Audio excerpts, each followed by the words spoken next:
Wake up, biohackers. Could your coffee contain paint stripper? It's a chemical so toxic the EPA have banned its use in paint strippers, but it's still in coffee. This is the story that won't go away, and it is our top story today.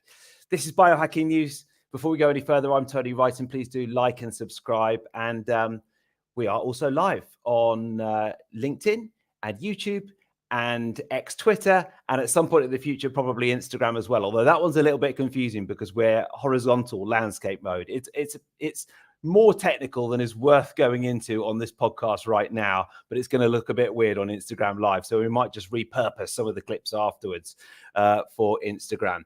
But anyway, really excited to look at all the top biohacking stories of the week. I have not one, but two fantastic guests. Let's bring on straight away Laura Ruffner, a.k.a. Miss Biohacker. Laura, how you doing? Hey, great to see you. Great to be on here today. So good to have you on the podcast again. And thanks for agreeing to be one of my semi-regulars now. I'm so excited.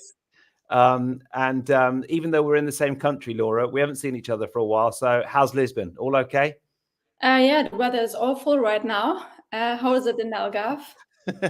Pretty shocking, actually. I don't like to dispel the myth, though, to everyone listening in the rest of the world that Portugal is always amazing. And on that theme, let's bring on a man who is literally just down the road from me, Alex Higham, XL Coffee founder. How you doing, Alex? Hello, mate. I'm very good, thank you. It's interesting to note that all three of us are actually in Portugal at the minute. The three biohackers chatting about the biohacking news are all in Portugal, so maybe that says something about Portugal and the way of life here. It does, and that is one of our stories today. Once we boot you out, Alex, because we've got you on for the first story because we wanted to talk about coffee, and then we're going to be talking about how the Portuguese biohacking scene is exploding. But I'm sort of a bit torn because I know Alex doesn't like to give too much away about how brilliant it is in Portugal because we don't want everyone moving here, do we? No, I mean, you can move to Lisbon, just don't come to Lagos and push the house prices up anymore. Terribly in Lagos. Yeah. Now, okay, this top story today then. Wake up, biohackers. Could your coffee contain paint stripper? It's a chemical so toxic, the EPA has banned its use in paint strippers. Methylene chloride is still being used in the production of decaf coffee. This story won't go away. Laura, I'm going to come to you in a second. But firstly, Alex, you've been banging on about this a lot and you've told me about it before. So why the hell is this chemical in our decaf coffee and what's going on? It's so interesting, this one, because people think that they're making a healthier choice by ditching the decaf and starting drinking ditching the caffeine and starting to drink decaf coffee. But it turns out that there's these chemicals that people are now starting to realize are used to decaffeinate coffee, which are actually carcinogenic, they're neurotoxic, they cause liver damage. And this particular one, methylene chloride, there's two big ones which are used, ethyl acetate and methylene chloride. Ethyl acetate is used in nail varnish remover, and methylene chloride is used in paint stripper, or was used in paint stripper. They're the two big chemicals used, and methylene chloride, apparently since 1980, 88 people have died from severe exposure to methylene chloride. So that's caused the Environmental Protection Agency to ban its use in paint stripper and degreaser and these other commercial uses. But it's still legally allowed to be used to decaffeinate coffee. And most coffees around the world are still decaffeinated with methylene chloride, including all of the big brands like Starbucks and Co. use methylene chloride. And they're not even legally obliged to declare it on the label or anything. They don't need to tell you what they're using to decaffeinate their coffee.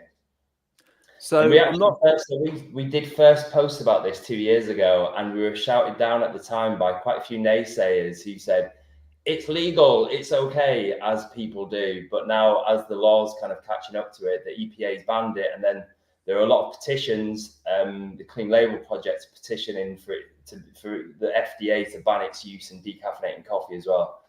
So they're catching up. So I'm not going to get massively sued here, am I? Well, you say, I mean, this is incredible. I read when you posted about it a couple of years ago, but why has it all come back now? Are people I mean, I've just been reading this article on CNN's website over the last few days. Biohackers love their coffee, don't they? But you really don't think when you're going into Starbucks, you're going to be ingesting methylene chloride. It's in paint stripper, and it's now even banned in paint stripper. You just don't think that, do you? No, I think people assume that it doesn't, just because they use it to decaffeinate coffee. I think, you know, the official stance is that it doesn't make its way to the final cup of coffee. So when you're drinking your cup of decaf coffee, there should be no methylene chloride in it. But the Clean Label Project recently tested a whole load of decaf coffees and found methylene chloride in a lot of them. They didn't actually find it in Starbucks, but, you know, it wasn't there in their one test, but who knows for other tests. So we do actually now know that it does make its way into coffee. So the Clean Label Project, so it's just hit the news because they're petitioning for it to be banned, but also the Environmental Defence Fund, a not-for-profit, are also now petitioning as well for it to be banned. But they're actually petitioning for the ban of 4 different cancer-causing chemicals in food, and methylene chloride is just one using decaf. And they've got 3 other chemicals which they're also petitioning for to be banned, but they're using different foods, but all known carcinogens. So the petitions are there, and that's why now places like the CNN are picking it up.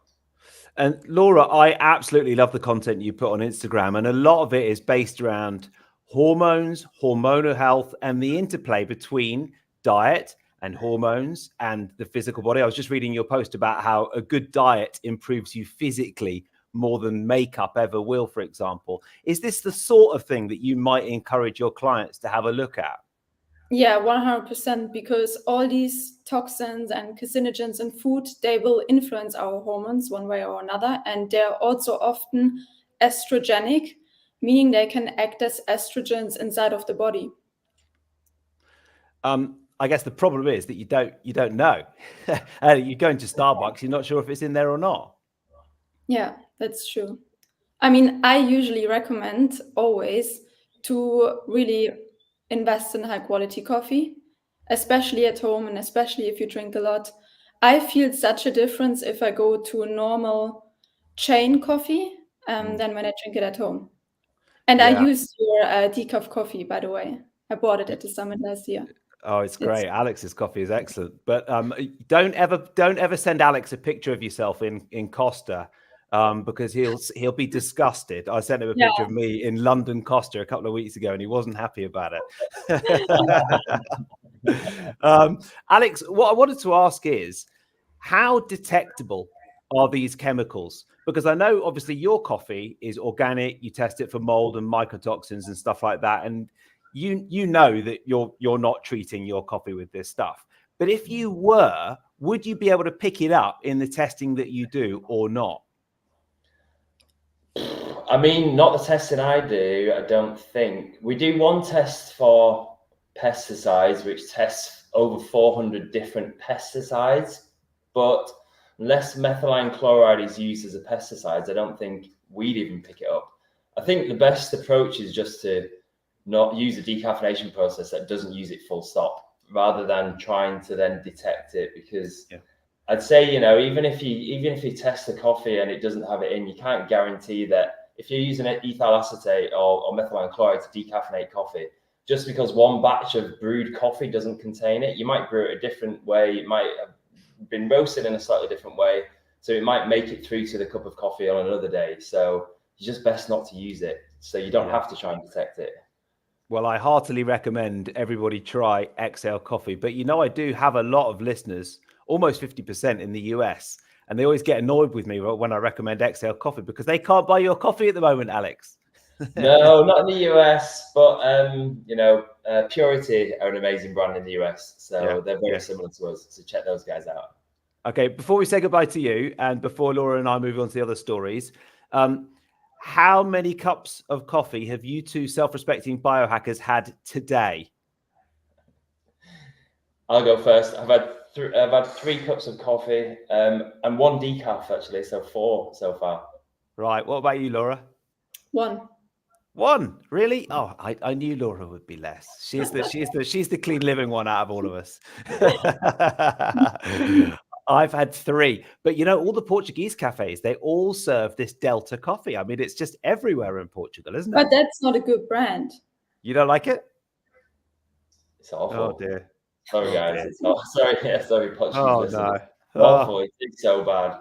Really? I'm afraid I'm not a fan. Yeah. Oh, right. I'm going to have to rethink some of my life choices. Alex, thanks for dropping everything and coming on today. Really appreciate it. And nice new format, this, isn't it? With the windows and the formatting and everything. I'm feeling pretty good about it. Alex has ceased, so that's the perfect time to say goodbye to him. Yeah. And Laura, let's continue then. So our next story today is this US man is 61 and says he has the body of a 38-year-old. We're going to be looking at Dave Pascoe. I'm going to put some links in the show notes to Dave Pascoe. He's a 61-year-old biohacker from Michigan, and he's garnered attention for claiming to reverse his biological age to that of 38. And the reason that this has been sort of hitting the news is that Brian Johnson spends $2 million a year on his attempts to turn back the clock. But Dave Pascoe actually just spends $30,000. He's not spending that much money on it. The photos of him look absolutely amazing. I'd be very happy, Laura, if I look like that at 61. And it looks like what he's doing is actually fairly basic stuff. It's the simple stuff. Yeah, biohacking doesn't have to be expensive, I think. Yeah, and that's actually the sort of biohacking that I like best. You know, I said a couple of weeks ago, I've got a feeling that I'm going to be talking about Brian Johnson, I'm sure, a lot on this podcast. But his elaborate routines, Dave Pascoe's elaborate routines, walking naturally before sunrise. Is that something that's in your biohacking roster, to get up early, get on the ground, you know, grounding early in the morning? Sunrise? No, not really. I think it's best to rise with the sun and not before sunrise, because if you think about our biological clock, does that make sense? I don't think so. So from a personal perspective, what time are you up in the morning, and how does that sort of morning routine look for you? I mean, I always consider that women generally need more sleep than men. And I try to get more sleep than my partner. But of course, it's difficult when you sleep in the same bed and you somehow have to adjust to each other's schedule. So I try to go to bed earlier to get more sleep, and then usually wake up with the sunrise, because our bedroom is towards the east. So I can watch the sunrise from bed. Was one of my goals. And I think that's amazing. Yeah, really lovely. I've got a recommendation for you on sharing a bed, though. And that is something that I learned from the Scandinavians, who use 2 duvets. It's just an absolute revelation. And the reason that I started doing this, so you have 2 single duvets rather than 1 double. So you know, like 2 duvets. So when you're in bed with your partner, or in my case, my 5-year-old son, who's rolling around and taking the duvet off me, it wakes me up. But if you've got 2 single duvets and you're lying next to each other, then you can just roll around as much as you like, and you won't be pulling the duvet off each other. It's an absolute revelation. People who use 1 duvet, that doesn't make sense to me. In Germany, that's completely normal. Is it? Yeah. Right. Okay. So maybe it's just in England where we use 1 duvet. No, I think everywhere else. In Portugal also. Right now we have 1 duvet, but I'm also annoyed by it because, like you said, also when one partner wants maybe a more warm duvet and the other one sweats a lot, then that doesn't really work together. And then you can both decide what you rather want. True. Yeah. Let's look at the rest of his day then. He rarely eats lunch, tucks into dinner anywhere from 3 o'clock to 5 o'clock, and always opts for organic grass-fed beef, free-range chicken, or wild-caught fish. I know a lot of what you do is based around diet. What do you think of that? I think that's good. I think having a organic grass-fed meal and animal protein with every meal is a very good approach, compared to Brian Johnson, who is plant-based, which I don't recommend. He's vegan. So yeah, I think that's good. The only thing that I would personally change is to have a larger meal in the morning, so you can give your body rest at night when you want to regenerate during sleep. That's something that I would personally change. Right. Yeah. He likes his vegetables as well. I mean, some of in the biohacking world really do get quite into the sort of carnivore diet and aren't that into the vegetables, are they? I mean, I love Paul Saladino's work, and as far as I can tell, he eats meat, fruit, and honey. Yeah, I think, that depends from person to person. I think a carnivore diet, so not eating plants at all, is very restrictive and also not really what humans have evolved for. If you look at our digestive tract, we're able to digest meat, but we're also able to digest plants. So that, makes somehow sense that we eat both. But it also makes sense to look at where we live. For instance, people from northern hemispheres, they usually can't digest grains so well as people from more southern countries. And always look at it from seasonal perspective, local perspective, what grows in the local environment. Does it make sense to eat in Sweden in winter bananas and oranges? I don't think so, because it's not in season. And the food you eat gives you information about your environment. For instance, in summer, we have a lot of glucose in our food, a lot of sugar, and that tells our body that the UV is very high, that there's a lot of sunlight. At the same time, vitamin D is reducing inflammation that we might get from eating too much sugar. So in nature, everything makes sense. And always going for one diet that one person on the other side of the world follows doesn't really make sense, in my opinion. Yeah. But I just really like mango. So what are you going to do? Yeah, I mean, I don't follow that 100%. Coffee is also not from Europe. Chocolate is also not from Europe. But if you follow the 80-20 rule, that's very easy to do, especially here in Portugal with all the local markets where you get so many fruits, vegetables from farms and good cheese. Yeah. And on that theme of being natural, the last thing that I wanted to mention about Dave Pascoe, and I do encourage people, if you're listening to this, just Google Dave Pascoe. He's 61 years old. I mean, he looks in great shape. He does say he takes 150 supplements, I think it was a day, which sounds extraordinary. I'm quite a big fan of supplements, but based on the fact you were just talking about, trying to eat and live as naturally and in harmony with your environment as much as possible, what do you think? What do you think about sort of supplements? And when you work with people, how do you look at supplements?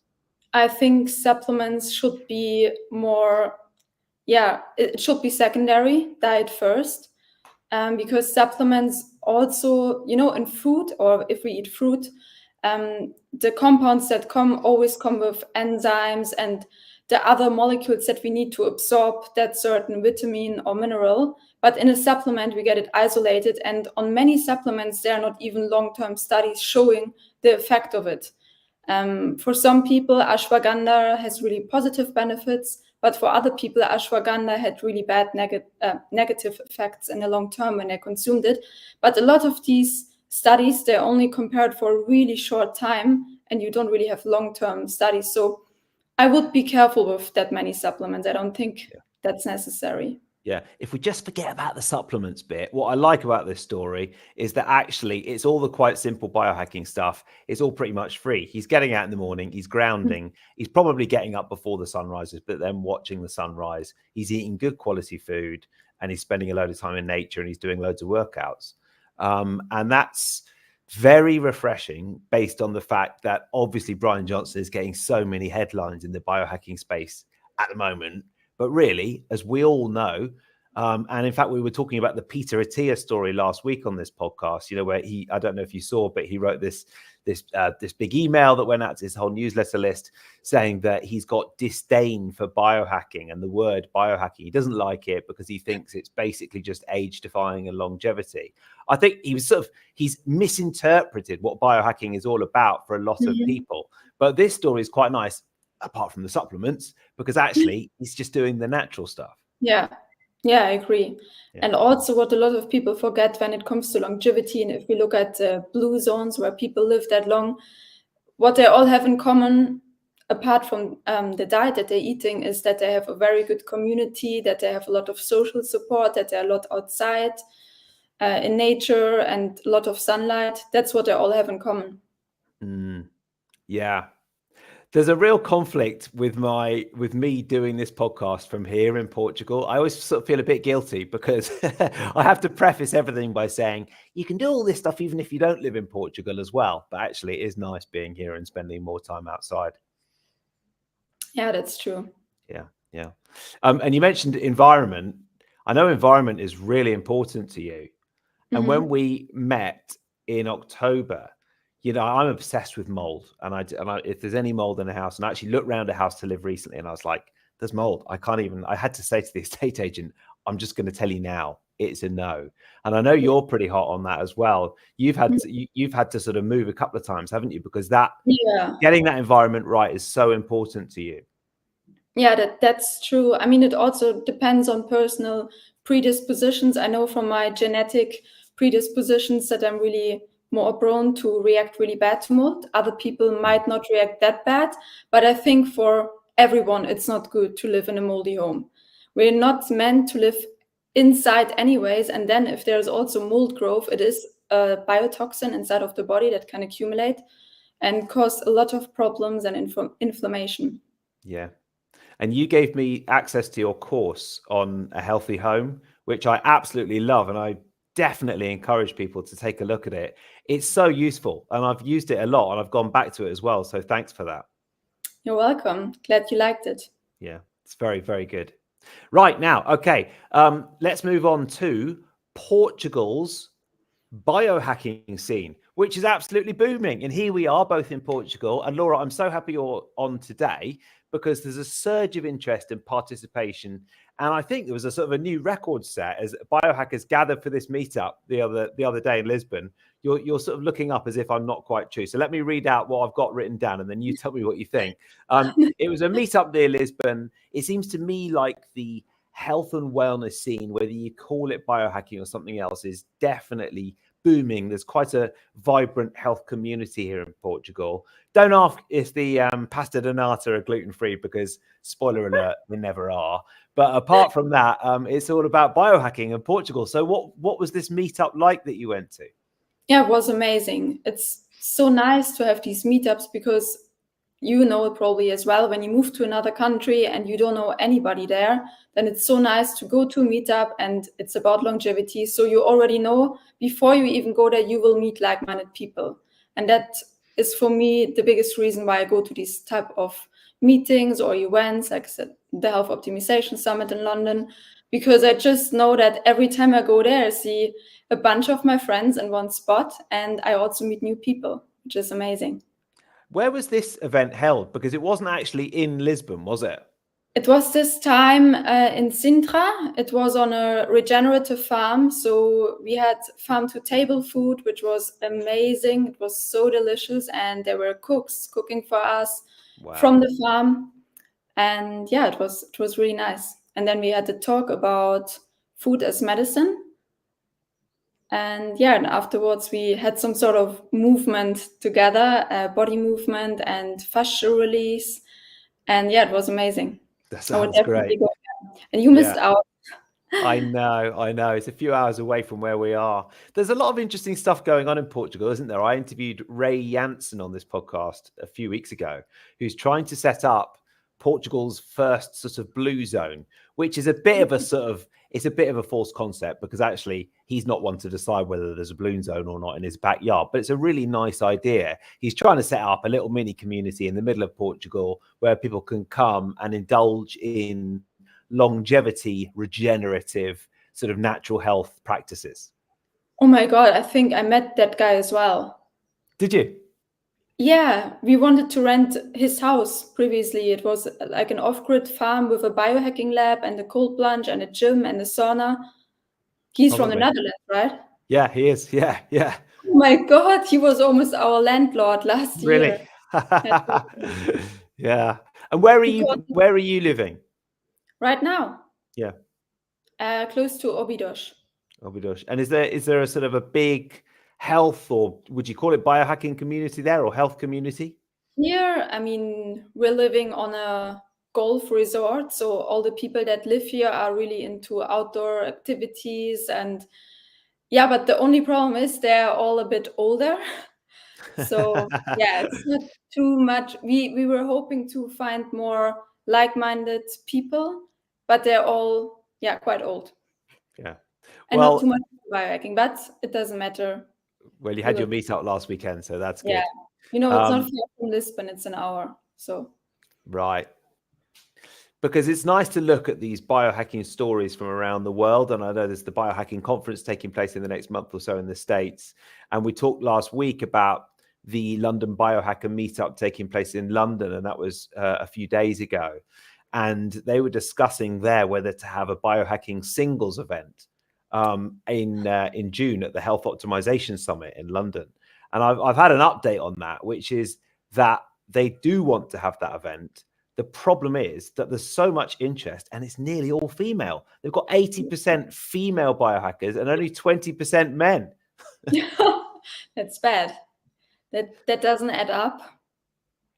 It doesn't. I'm sort of, in some ways, I'm quite pleased because I sometimes think that biohacking is quite a male pursuit.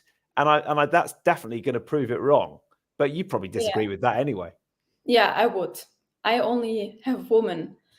I see the other way around, that there are too many women in biohacking, not enough men. Yeah.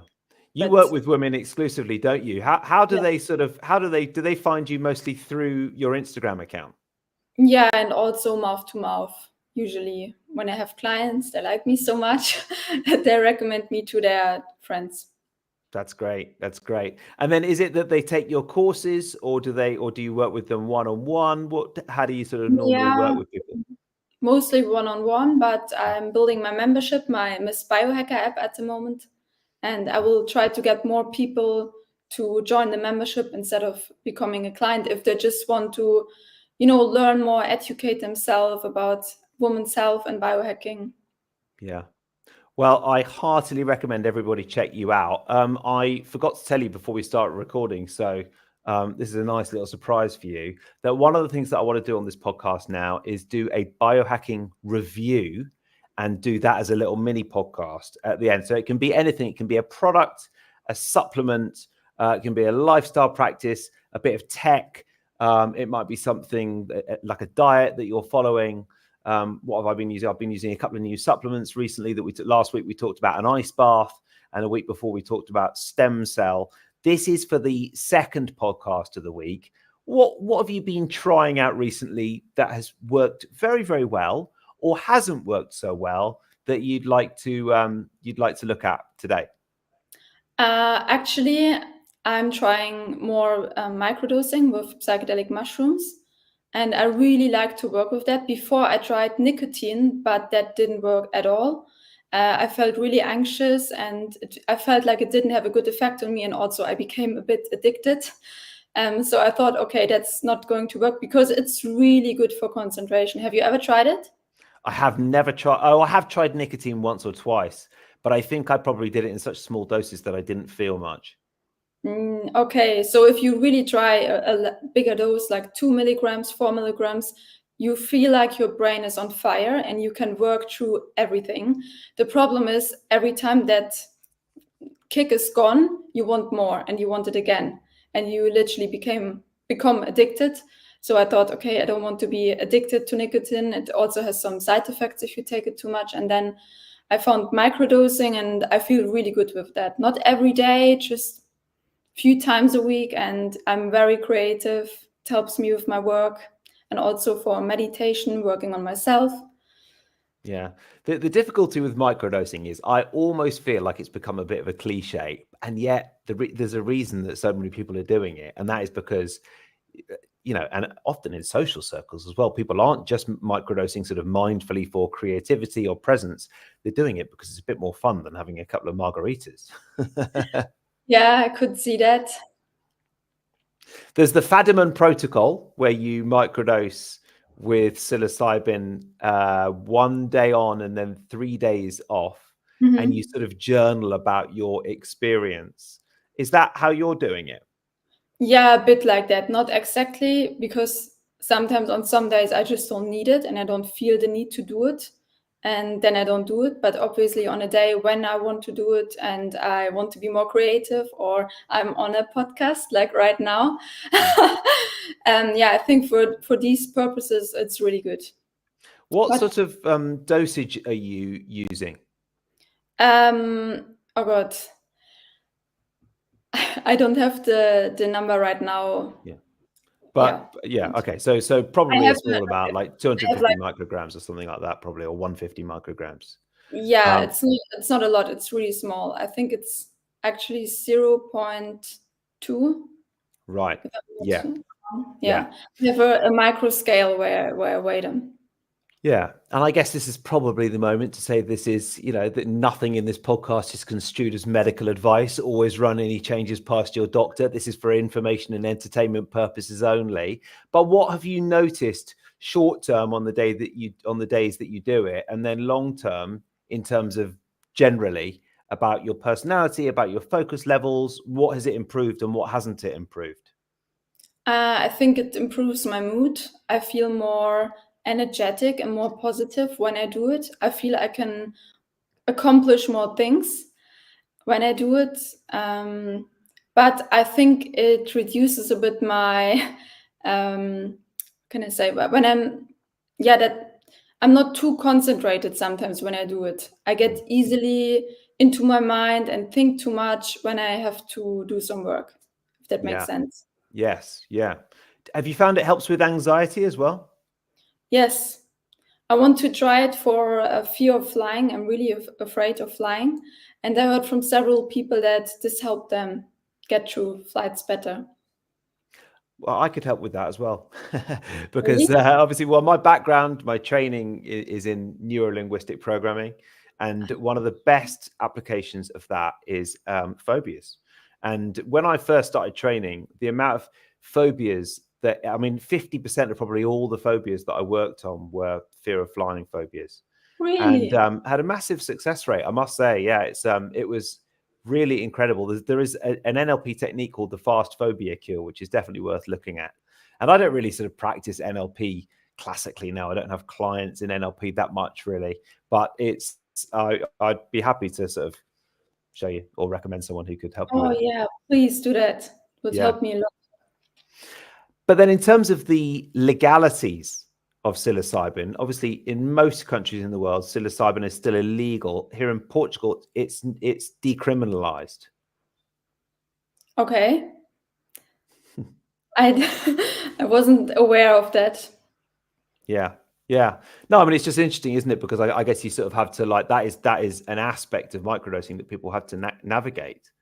Yeah, but I think it's legal to order it from the Netherlands if you want to grow it at home. And, you know, nobody can forbid to grow that at home and do it at your own home or not.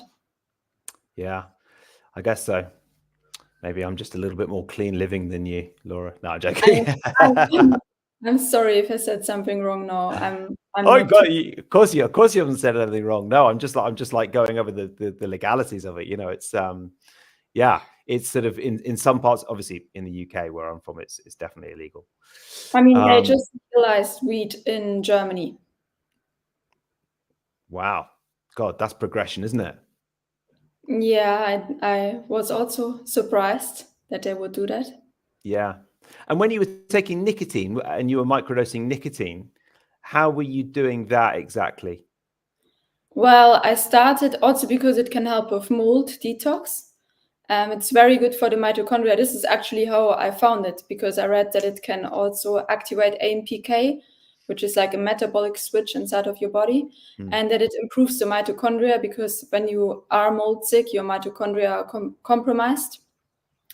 And then I realized, wow, it has these strong effects on my brain and I can use it as a nootropic. And then I ended up using it daily for, I think, 3 years straight, which was too much. Yeah, it was. That's not biohacking anymore. That was being addicted to nicotine. And in that sense, I can see that biohacking has sometimes the downside, because you read about something that can be beneficial. But if you don't really read into it too much and you're not aware of the side effects it could have, it can be a bit dangerous, because nicotine long-term effects are dangerous, especially as a woman who wants to have babies in the future and wants to keep her reproductive system healthy. So yeah, I think there should be more awareness about the negative side effects as well. Yeah, because there's no doubt when we've been to, and you'll be the same. You go to biohacking conferences, people are loving microdosing the nicotine, and they might have a nicotine patch. It's all perfectly legal. They've got the stuff. But so did you just start feeling great, but then you felt that you couldn't actually feel great without it? Is that how it worked? Yeah, I finished the spray. I used different things like gum spray, not the pouches.